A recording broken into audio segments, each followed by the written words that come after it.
Hello, everybody, and welcome to the very first episode of Digital EQ Reimagined, brought to you by the Digital EQ HQ. I am your host, Diedrich. We have so much to unpack about the future of emotional intelligence and the role both you and AI can play in shaping the trajectory of that future. Let's get into it. Imagine this. You're taken from your home. The air is thick with fear. You don't know where you're going. You don't know if you'll ever see your family again. You land in a strange world, and the moment your feet touch the ground, you are no longer a person. You are property. Your name, gone. Your language, erased. Your children, your spouse, your mother, ripped away from you. You are alone, but not really. Because in the fields, in the quarters, in the spaces where no one else is looking, there are others. Others who know your pain. Others who have lost like you. Others who feel the same grief lodged in their throat, the same rage burning in their chest. And in the darkness, you hear it. A low hum at first, then another voice joins and another, until the air is filled with something that isn't words, but is still understood. A song that says, I see you, I know you, you are not alone. That was our strength.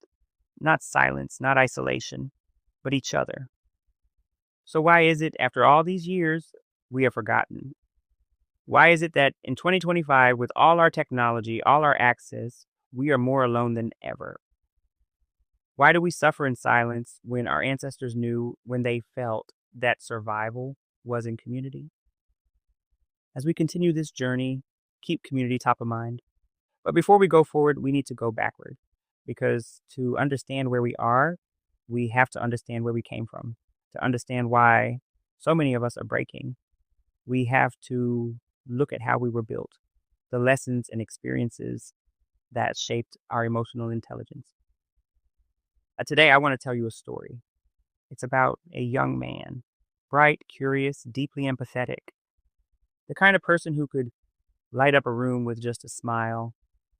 A smile, by the way, framed by these massive, crater-sized dimples that made people feel like they were safe. From the outside, he was what every adult called a gifted child. He learned fast, he asked deep questions, he felt everything. Not just for himself, but for everyone around him, family, strangers, even animals. But the world didn't see that as a gift. They called it too soft, too sensitive, too weak. So he did what many boys do when the world doesn't know how to hold their softness. He built a wall, not to keep people out, but to prove something. That he could be strong, that he could be man enough. Silence replaced curiosity. Stoicism replaced sensitivity. But the light, it still leaked through the cracks. People were drawn to him. Not because he talked a lot, but because he listened. They shared their stories, their grief, their heartbreaks. And he held it all like a vessel, like he was built for it. But when he couldn't help them, the guilt felt like a failure. Every story he couldn't fix became a weight on his chest. Fast forward a few years, he goes to college, doesn't party, doesn't ask for much, graduated early, first in his family. He finds himself in human resources, the ultimate people job, and he thrives, not because he loves people, but because he understands them. Their pain, their needs, their energy. Emotional intelligence becomes his superpower. But even superheroes get tired. Years go by. He's the go-to, the fixer, the healer, the emotional backbone for everyone around him. But no one sees him slowly disconnecting, pulling away from social media, letting texts go unanswered, skipping invites. He's not bitter. He's just tired. People keep coming, though, and he keeps showing up, out of habit, out of duty, but not out of love. Not anymore. The breakdown doesn't come with sirens. There's no dramatic explosion. Just a slow fade, a numbness. He's in rooms filled with people who love him, and he feels nothing. Joy becomes background noise, connection becomes exhausting, and one day, he simply stops answering calls, stops offering advice, stops feeling. On the outside, he looks the same, but inside, he's disappeared. That young man was me. Every wall, every silence, every ounce of unspoken exhaustion. That was my life. I didn't know what emotional sovereignty meant back then. I didn't have words like digital EQ or empathy fatigue. All I knew was that I was drowning, not because no one cared, but because I never allowed anyone to see me. Because the system taught me that being strong meant being silent. And that's why I'm here now, not just to share my story, but to rewrite the narrative. For anyone who's carried too much emotional labor, for the empath who feels everything and thinks they have to carry it all alone, you don't. You're not weak.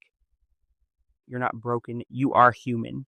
And emotional intelligence, it isn't just about reading people, it's about reclaiming yourself in the physical world and in the digital one. We need to talk about what's really at stake here. Your emotional autonomy, your right to consent before your emotions are used as data, your right to feel authentically without algorithms nudging your mood, your right to be seen, not surveilled. Because here's the truth no one wants to say out loud: the war for our emotional sovereignty has already started. And while we might be late to this battle, we are not powerless. But we do have to act, and fast. Because our actions or inaction today determines the digital emotional landscape of tomorrow. There is so much more to unpack on that. So stay with me. There is an episode coming soon dedicated specifically to discuss what the future could look like. But I think now is a good time to pause for a second. Before we go further, let's break down a few terms you're going to hear a lot in this series. I want to make sure you don't just hear them, you own them. Digital emotional intelligence. Think of it like your GPS for emotions, but online. It's the ability to recognize, regulate, and protect your feelings in digital spaces. Emails, social feeds, Slack messages, your emotional responses are happening in real time. Digital EQ is how you keep your inner world intact while navigating the noise. Emotional sovereignty. Now, this one's big. Emotional sovereignty means your emotions belong to you, not your boss, not TikTok, not the targeted ad that suddenly knew you were lonely on a Tuesday at 3 a.m. It's like being the ruler of a country, except the country is your emotional landscape. You get to decide who gets in, who gets influence, who gets access. Next up, emotional data. Think of emotional data as the digital footprints of your inner life. Every like, comment, reaction, and even the way you scroll contributes to a vast data set about how you feel. This isn't just about what you post or share, it's the nuanced signals your body and behavior emit online. From biometric signals like heart rate variability or facial expressions captured in video, to the tone of your text, emotional data is the currency that digital platforms are increasingly mining. And while this data can be harnessed to create personalized experiences, it also risks being used to manipulate your behavior if we don't take charge of our digital EQ. Then there is the both fascinating and concerning affect computing, the fancy tech that reads your feelings. Affect computing is designed to measure, analyze, and even respond to your emotional state. It powers everything from mood-based content recommendations to more insidious uses like targeted advertising that preys on your vulnerabilities. The promise of affect computing is huge, but so are the risks. When your emotions become data points for profit, it challenges your emotional sovereignty. The very idea that your feelings should remain yours, unmanipulated and authentic. Why it matters. I'll tell you why. By understanding emotional data and the mechanisms of affect computing, we arm ourselves with knowledge that empowers us to set digital boundaries, demand ethical practices, and ultimately ensure that our emotional lives aren't hijacked by algorithms. With digital EQ, we can recognize when our emotional data is being mined, and we can choose to safeguard our digital spaces against manipulative influences. I invite you to reflect on your own digital interactions. Ask yourself, are you in control of your emotions, or is your digital environment quietly shaping them for someone else's gain? Remember, your emotional sovereignty is non negotiable. Before I close today, I want to speak directly to something that's been sitting heavy on my spirit: vulnerability. One of my biggest fears growing up, especially as a Black man, was being vulnerable in public. That wasn't something we were taught, that wasn't something we were allowed. Vulnerability, that was something you did behind closed doors, if at all. We were taught to be strong, to hold it in, to armor up and push through. Because out there wasn't safe. But here's the truth that no one told us: hiding our scars doesn't make them heal. It just makes us forget that we're not alone in them. Our ancestors, our people, they knew pain.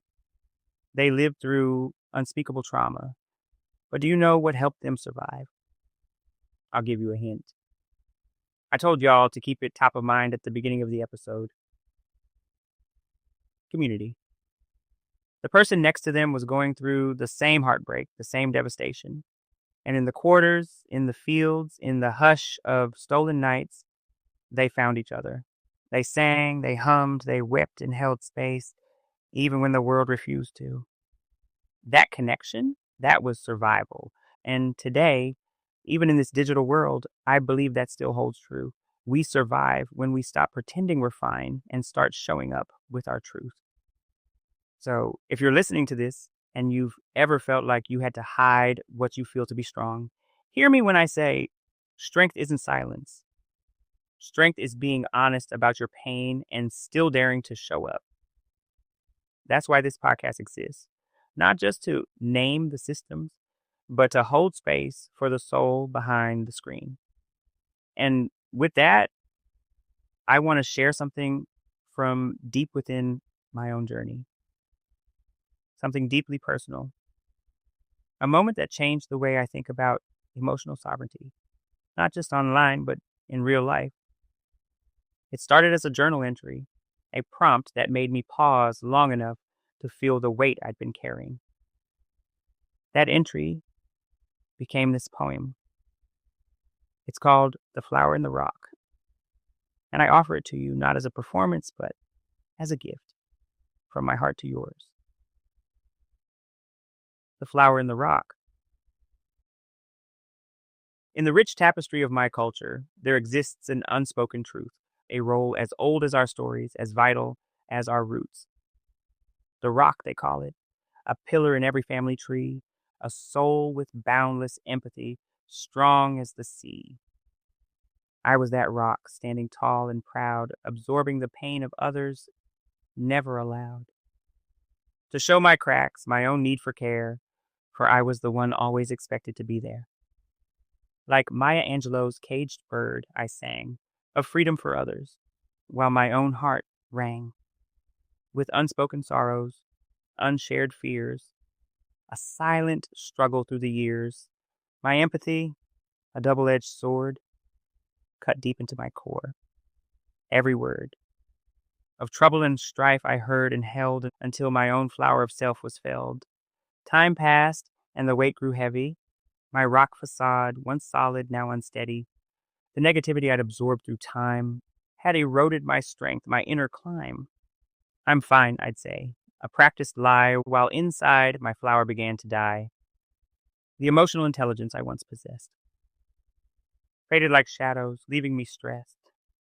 Now older, wiser, I see the cost of being the rock and what I've lost. Those I helped in my time of need stand helpless, unsure how to proceed. For I never taught them how to care, never showed them my own despair. In protecting others, I forgot to show how to nurture the flower that helps us grow. So listen, dear hearts, to this tale I tell of rocks and flowers, of heaven and hell. You need not be stoned to show your strength. Vulnerability, too, has its own length. Guide those who struggle to professional aid. Your empathy need not be a martyr's trade. For every rock, no matter how strong or tall, has within it a flower waiting to enthrall. Like Angelo Rose, still I rise, a flower emerging, touching the skies. From the cracks of my once solid form, a new strength blooms, weathering the storm. Remember, dear ones, as you journey through life, to balance your strengths with the need to be light, for in sharing our burdens and showing our care, we create a garden where all flowers can fare. For anyone listening who's ever been the rock in their family, their workplace, their community, I see you. We don't protect others by hardening, we protect by growing. Thank you for joining me on this journey. I'm your host, Diedrich, reminding you that while the digital world may be watching, your emotions remain your most private domain. Stay emotionally sovereign, stay digitally smart. Until next time, take a deep breath, pause, and remember, stronger emotions, not stronger algorithms. That's a wrap for today's episode of Digital EQ Reimagined. I'll see you in the next one.